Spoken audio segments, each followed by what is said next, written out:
Tapi ini kan yang sering terjadi ya. Kalau misalnya konteksnya kayak sekarang nih, yang sering terjadi kan bosnya toksik katanya, tempat kerjanya toksik, tapi karyawannya Gen Z yang katanya Strawberry Generation.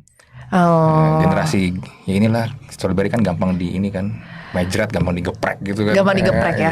Tapi sebenarnya dia tuh berada di posisi yang kasihan sih kok kalau aku bilang ya. Dengan tuntutan kerja yang sangat tinggi, tapi negara kita juga belum berhasil untuk memberikan kompensasi yang tinggi. Jadi kadang kan orang tuh qualified-nya ketika mau ngelamar kerja banyak banget tuh, kudu harus bisa ini, bisa itu kan gitu.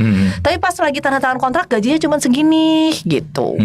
Itu juga jadi challenge. Yang kedua, tidak semua tempat kerja tuh memberikan kesempatan untuk bertumbuh kan kok. Jadi kadang dia ngerasa udah habis nih totalitas waktunya untuk bekerja, tapi dia nggak pernah bisa upgrade diri misalnya karena program mentoring coachingnya nggak jalan di sana gitu. Atau misalnya mereka juga terlahir dari, paling banyak nih aku temuin masalah di Gen Z adalah mereka sandwich generation. Sandwich generation. Iya, jadi mereka bekerja nih, tapi dia harus nanggung keluarganya, dia harus nanggung kakaknya mungkin yang tidak bekerja, adiknya lah yang masih bikin masalah. Jadi kadang stresnya mereka juga karena beban ekonomi struktural. Ya tapi kan kalau sandwich generation, kita juga sandwich generation dong.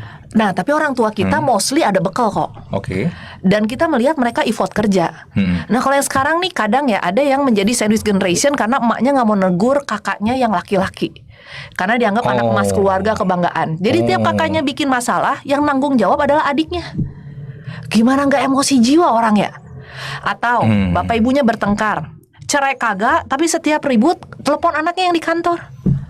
Pas lagi jam kerja. Iya, jam lagi kerja. Atau misalnya lagi butuh duit, ditelepon. Jadi anak ini hanya ditelepon ketika membutuhkan uang aja. Kan mereka stres ya lama-lama. Udah gaji UMR kan, bonus-bonus cuman dari kalau perjalanan luar, itu pun kalau ada. Tapi sekalinya disedot sama keluarga gede-gedean. Jadi akhirnya mungkin muncul yang omongan bahwa aku bekerja bukan untuk diriku sendiri.